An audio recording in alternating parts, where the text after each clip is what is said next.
welcome to Ask Me Anything with me, JJ Buns. If you don't know me, I am a YouTuber and a writer and a filmmaker, and I'm the editor of the Table Read magazine. And on Mondays, for quite a while now, I have been doing a session called Ask Me Anything. So basically, I get sent questions in all through the week, and I all put them in here. This very stylish and very elegant unicorn bag that I stole from my daughter. And I don't know why, I've always used this bag. And all the questions I get sent, I stash in here. Some of them are old, some are new. I don't do them in any particular order. As soon as they come in, I just pop them in here and I mix them all up, and I don't do them, I sort of just see what comes out. I don't have a plan for this really, I'm just winging it, so thank you for going with me on that. And I always say, I'm as honest as I can be. Like, there are times when I'm like, no, I'm not going to tell you this thing that you want to know because it's a little bit too personal. But generally, I try to give you as much honesty as I can. And it's such a strange little time of my week, this. It's really fun and surreal working out why people want to know certain things. It's so funny. Okay, I'm going to start because otherwise I'm just going to ramble. Okay, number one, let's see. Do you have one favourite song, movie or book, etc., or do you find it changes fairly often? This is really funny. Like, if you've watched many of these, and I know it's cool that you might not know, like, people come and go and it's totally fine, but every time I get sent a what's your favourite this, that or the other, or give me a top 5 of this, I end up in such a panic.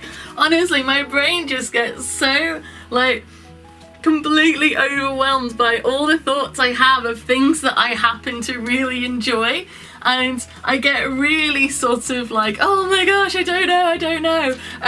So it changes, actually. I think it changes fairly often, not because I sort of stop liking things I love, but more because whatever mood I'm in, something will just speak to me on a really personal level at one time, and then if I'm in a different mood, it'll be something else.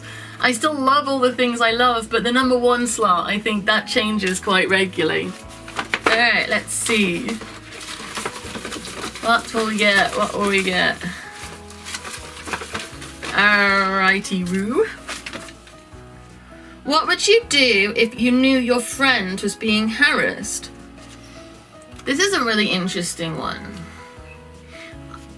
I'm a very big believer that if it's not your story to tell, then you shouldn't tell it. As in, I might think, oh, you should report this to the police or to an employer or a teacher, depending on, the circumstances. But I don't feel like I have the right to do it for them. Just because we all come to things on our own time and we all deal with things in our own way, and I've never been able to make that step for somebody else, because if I've had a problem, I've not wanted to make someone to do that on my behalf. I'm like, no, this is my stuff. I want to deal with it when I'm ready. And so what I would do is what I think I need, which is I would listen and hear them and understand what they're saying and try and be a supportive force. Try and be somebody who's honest. I might say, this is what I personally think you should do. But once I've said my piece on that, I think that your job, for me, if someone is in a situation like that, is to just listen and support and encourage and be a good friend, basically. Not trample them or make them do things they're not ready to do or do things they don't want you to do. Just try and hear them. Okay. All right. Do you think people with mental health issues are more sensitive and therefore you should speak to them with care? You guys are giving me some questions today. Right. I think you should treat everybody with respect and kindness, and I mean, not everyone. Some people say things that you should not just be kind to. I don't mean that. I mean, people you don't know what they're going through always, and sometimes if people are dealing with something, they might behave in a certain way which isn't particularly kind to you.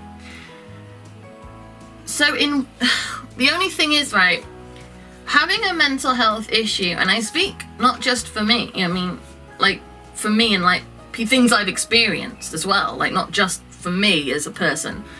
It's not a sort of excuse for being a dick. It might be an explanation for why you're not necessarily handling certain things very well, but I don't think just you should, therefore, other people should lie down and just take things. Like, if you are being abusive or cruel or unreasonable, the reason behind it, it might explain it and deserve compassion, but it doesn't erase what you're doing. So I think everybody, you should always try your best to treat everybody well, because we're all humans and we're all dealing with stuff, but I don't think you're entitled to be allowed to get away with things that make other people feel uncomfortable or taken advantage of because you have struggles that you're dealing with. I think people have the right to defend and protect their own interests, and if you're doing something that is hurting them, just because you're feeling sensitive doesn't mean that they're not entitled to their own feelings. So I think you should be respectful and understanding and compassionate towards people's problems or issues or stuff that they're dealing with, but I don't think at the expense of your own well-being.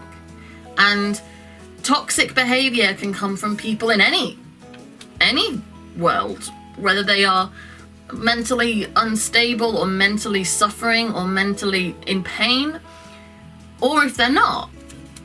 But it doesn't erase what people do. So yeah, we should of course always compassionate and respectful, but not at the expense of our own well-being. Okay. Let's see. This is a less intense one for me. What are some small things that make you happy? Small things that make me happy. I really enjoy my 5-year-old. She talks in her sleep, and she can be so funny, and that makes me happy because it's like this real raw little person. There's no sort of trying to be good or trying to be naughty or trying to be disruptive or trying to, you know what I mean? She's not trying to portray anything. Like, she's not working real hard to be like good and kind and listen to her teachers. She's just having dreams and responding to them, and that makes me really happy because she's so funny. Other small things that make me happy.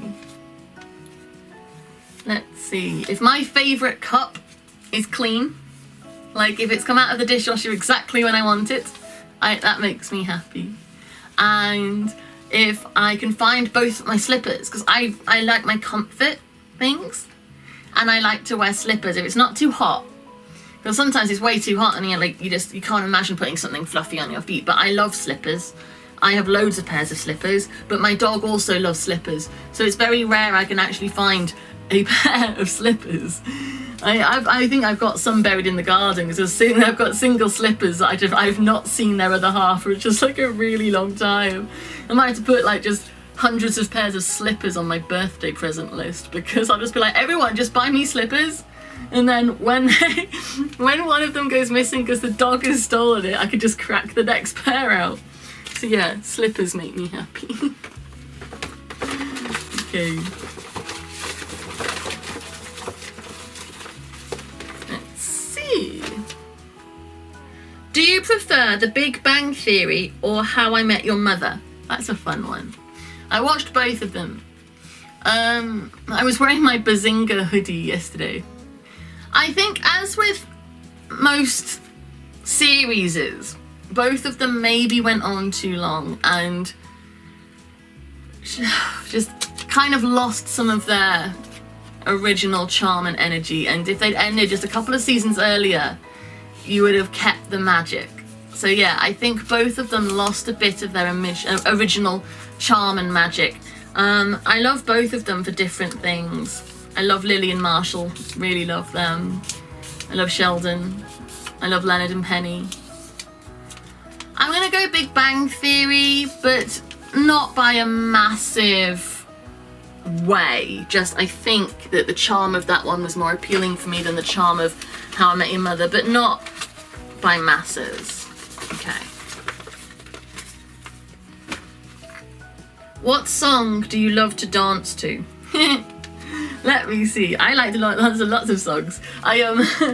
When I go to my mother's, which we've been able to start doing again recently, which I haven't been able to do for like a year and a half or something ridiculous, we always do Alexa karaoke. So we pick songs, we take turns picking everyone who's there, like, and we just dance and we have so much fun.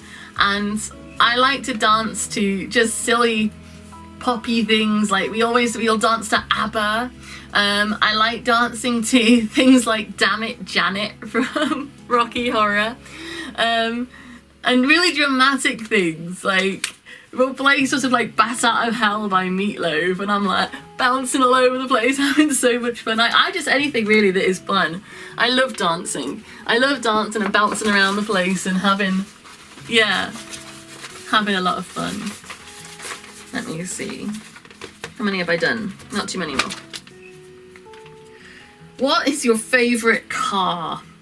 I am not a petrol head. I'm really not. I've got a car, and my car is useful, and I drive it. Like, we drove up to Liverpool the other weekend to go visit our friends, and I drive, to my mother's if we have to get some heavy shopping. Like, normally my shopping is delivered, but if for some reason I happen not to get slots or something, I will drive to the shop to get the heavy stuff. But I'm not really... I'm not interested in cars particularly, really. It's just a way of getting from A to B. So my favourite car is whatever car I'm driving around in, because it's the one I use. But I don't really know much about cars. Okay. Let's see.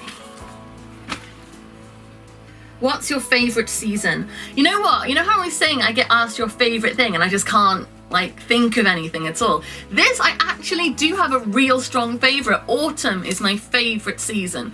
I love autumn. I love when the weather starts to turn.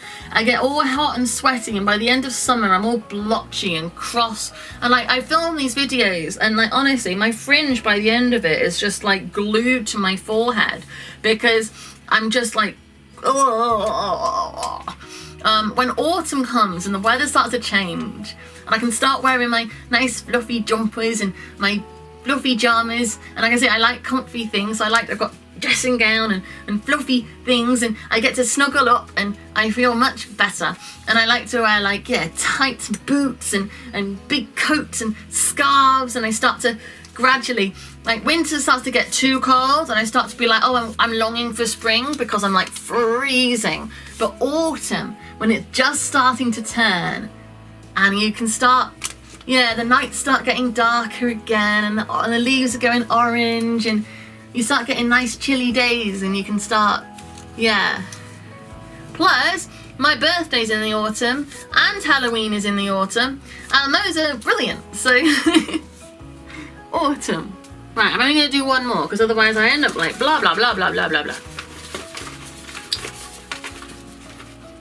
Alright. Greatest album of all time. Name it.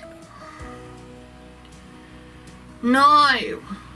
This isn't because I'm morally objecting, when you guys ask me about my bum or something.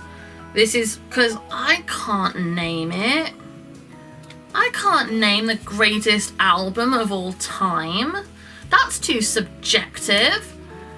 There's going to be people who strongly disagree with you. I see these debates on Twitter. Some people are like the Beatles, and other ones Pink Floyd, and other ones Queen, and it's what are you judging this by? What are the ranking scale by which one is judged on album quality? What constitutes great? Is it loudest, greatest in volume? Is it greatest record sales? How do I judge that? I cannot be held responsible for that decision. I am sorry, I don't know. But thank you very much for sending the question in. Thank you for being here, thank you for watching, thank you for having fun. I hope this has been interesting, and I hope you feel like you've got to know me a bit better, and Thank you. You can go to my website, which is jjbarnes.co.uk. Over there you'll find links to all of my stuff. You'll find all my work and all my social media, so you can come find me on Twitters and Facebooks and Instagrams and all of this stuff. And I love chatting to people over there, so come say hi, and you can ask me questions there. I get loads of questions on the social medias and Ask FM. I've got a Ask FM account, it's just JJ Barnes, and you can also comment on here with questions that you want me to answer, and I will do my best, I promise. And subscribe to this channel, because Wednesday and Friday I put out writing advice, Saturday I'm reading chapters of my books, and Monday is Ask Me Anything. So thank you very much, and I will be back again soon. Bye.